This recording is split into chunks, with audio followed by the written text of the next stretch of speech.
die manische van alles. It's somebody who can do many things but is no specialist in any of them, and is actually not really good at any of them. So that is me, I guess. I had a little card made here. This is my new business card, and you are free to take it. I found out that actually in every language, in every culture, or almost every culture, I guess, there is an equivalent. And one of the first Chinese words that I learned when, before coming to China, and I hope I do the pronunciation well, it was Wanxinyo. Yeah. And when I arrived here in Xiamen, I was in the car with May, and I told her a little bit about my concept. Of course, she did not understand this, poor Chinese of mine. And so it took, I think, maybe 5 times me going, Wanxinyo, Wanxinyo, Wanxinyo, Wanxinyo. And she said, oh, it's tiger balm. Yes, that is a cream which is good for almost everything.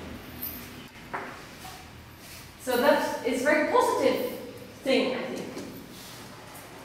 So I would like to just tell you briefly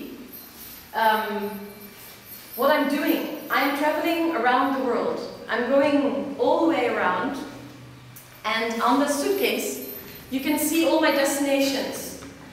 And this is only my 2nd destination. So I started my journey in Amsterdam. Amsterdam is actually on the top of the box, where everything is piled on top of it, because the box, if this were to be a globe, the map fits on the box. So after Amsterdam, I traveled to Mumbai, India, and now I'm here. And tonight, or actually tomorrow morning, but I leave already tonight to the airport, I fly to Australia, Brisbane. And every place I go to, I will make some new work that I will add to the piece. So the piece grows, and this performance also grows and changes.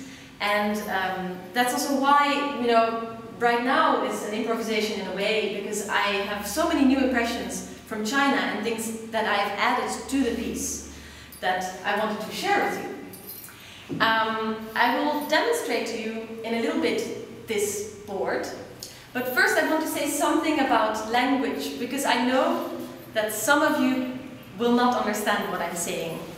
There's a few people who speak very little English, and May was suggesting maybe I should translate. My performance, as I performed in India and already also in Holland, I was already questioning, should I be speaking English? Is English an optional world language? Which is somehow some thought, I think, that we in the West tend to think it is. And I was actually curious, because I knew that there are far more people, it's a larger amount of people who speak Chinese rather than English. So I wanted to know if English would be the 2nd most widely spoken language. So what I do these days, like many of you I'm sure also do, I go on the internet and do a search to find out that actually Spanish is a much bigger language than English. And I get to these numbers where there's 2 billion people speaking Mandarin, and there's like 70 billion people speaking Spanish. No, that's much more even. I'm very bad with numbers.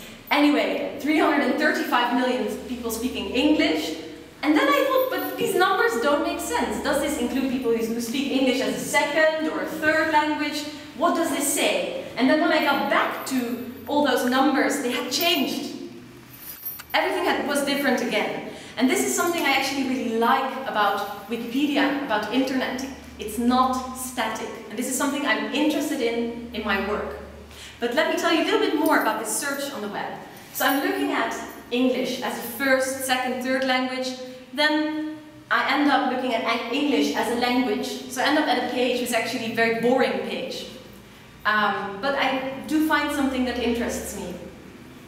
I see Dutch words, no, English words of Dutch origin, which are quite a lot. So then I find that the word gek, which means crazy person, gek in Dutch, stems from the word geek. I click on geek, and geek takes me to geek show. Geek show takes me to freak show. Freak show takes me to Kunstkammer, or Wunderkammer, or Cabinet of Curiosities, which then takes me to microcosm. And then I'm surprised because I am suddenly exactly where I'm looking all the time. I've been questioning for some time now, how can I carry the world on my back? I tell you this to illustrate somehow how my mind works, but also I actually got inspired to learn Chinese here, and I've been here too short to know some Chinese, and I did some attempts, but I've only been here for 6 weeks, but I wanted to, I think this is for the foreigners, maybe interesting, but maybe also for you Chinese people, to find out why, to us, it is so difficult. I wanted to very much sort of minimize Chinese language. Where does it start for me? You will hate me for this, Kai, but I have to just use this little audio fragment. Maybe you saw my hand in the image on the screen, which had a different sh on it. So I want to try and learn to do the right pronunciation. So I ask, you know, for the example, which sounded like this.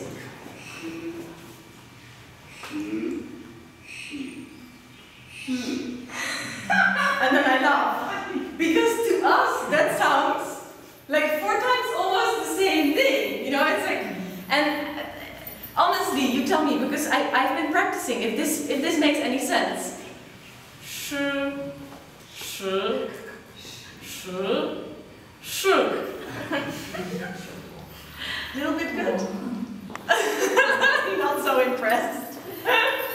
Not so impressed. Well, maybe you like my other sounds better.